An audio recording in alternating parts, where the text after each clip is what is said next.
Pippa Middleton earning substantial income after moving closer to Princess Kate. Pippa Middleton could be earning a substantial income after moving closer to Princess Kate, a property expert has exclusively told GB News. The Princess of Wales's younger sister and her hedge fund billionaire husband James Matthews have opened their home, Bucklebury Farm Park's lodge in Berkshire, for parties, events, and Pilates. In 2020, Pippa and James purchased 72 acres of land in Berkshire for £1.5 million. 4 years later, the couple opened the lodge at Bucklebury Farm for social events, including parties and Pilates classes. Hello viewers, please remember to subscribe and click on the notifications bell icon, so you will be notified whenever we upload new cookies about the British royal family. Pippa relocated from West London to West Berkshire with her investment banker husband, James Matthews, along with their 3 children in 2022. They have set up a home in a £15 million mansion, located a 45-minute drive away from Prince William and Kate in Adelaide Cottage. James Matthews and business pals later purchased the 72-acre Bucklebury Park Farm. Paul Gibbons, a marketing manager and property specialist, spoke exclusively to GB News about the royalties Pippa and James could potentially be earning from their new business. He said, while exact figures aren't public, here's a rough estimation of the revenue Pippa and James could generate from hosting events at Bucklebury Farm.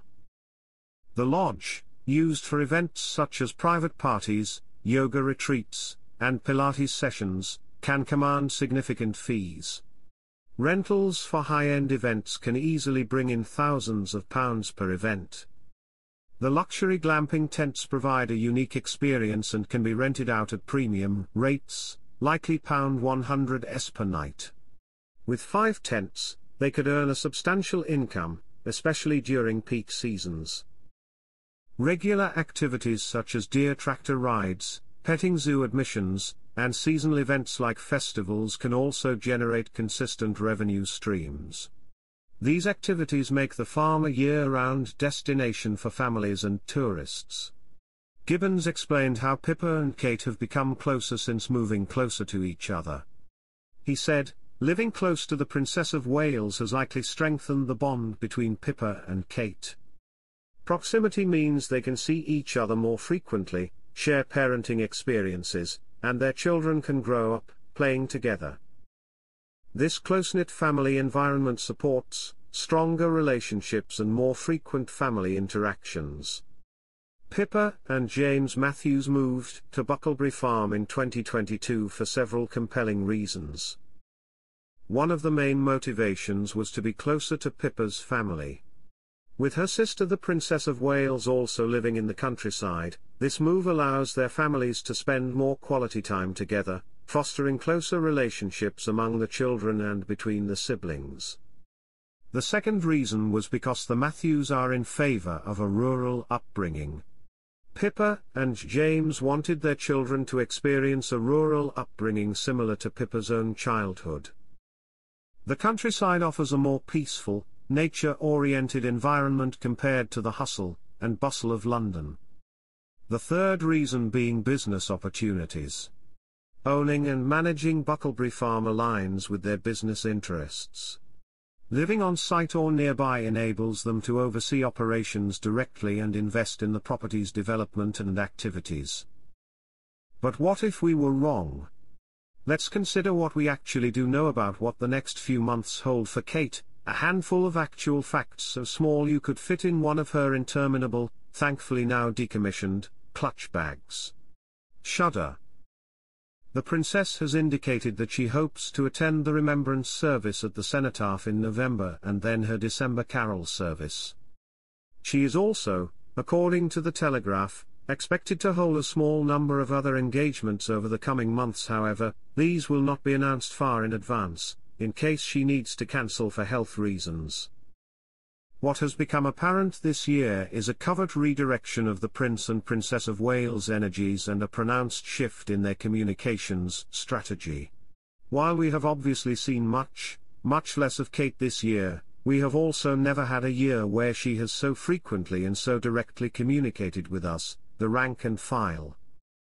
In just the last 6 months, she has recorded 2 lengthy videos, commissioned a new portrait, penned an unheard-of personal statement and put out several course-related social media messages finished with the flourish of her C sign-off. This could well be the clearest indication of how things going forward could play out.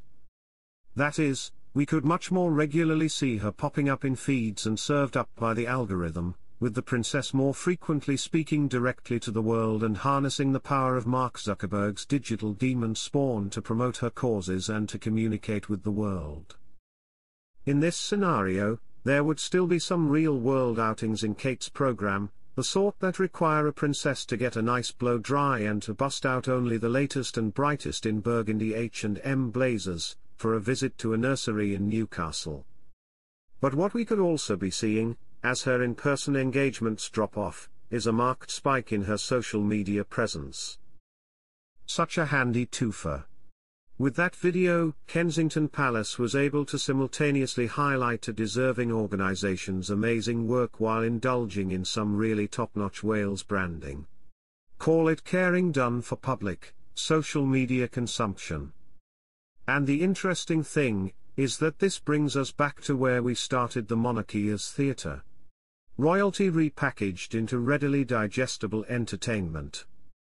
All the royal world's a stage, and the royals are our players with the occasional walk-on part played by oddly docile reindeers. When Kate Middleton first married into the royal family back in 2011, it was no secret that she would one day become Queen Consort, as she had fallen head over heels for Prince William, the heir to the throne. Yet while her future title may need no introduction, one question that has continued to puzzle many royal followers is whether or not Kate's sister Pippa Middleton will be given a title when Prince William one day ascends to the throne. Pippa first found herself propelled into the public spotlight during the royal wedding, when she famously served as her sister's maid of honor on April 29, 2011. Since then, she has been seen on a number of occasions, often joining her sister and nephews and nieces in a clear nod to their close bond as siblings. Most recently, Pippa even accompanied Kate and Princess Charlotte to Wimbledon, marking the Princess of Wales' second public appearance since being diagnosed with an undisclosed form of cancer earlier this year. In addition, as the princess's cancer battle is still ongoing, Pippa has also been stepping in to help support her sister, alongside their parents Michael and Carol Middleton, and brother James, as she continues to privately recover away from the spotlight. With such a clear and tight-knit bond between the sisters, does this mean that Pippa could one day find herself in receipt of a title herself? It's doubtful, as Hello explained. It would be unprecedented for Pippa to receive a title simply because her sister is Queen Consort. Thanks for watching. Please don't forget to like this video and drop comments, and most importantly don't forget to subscribe and hit the notification bell so you don't miss anything.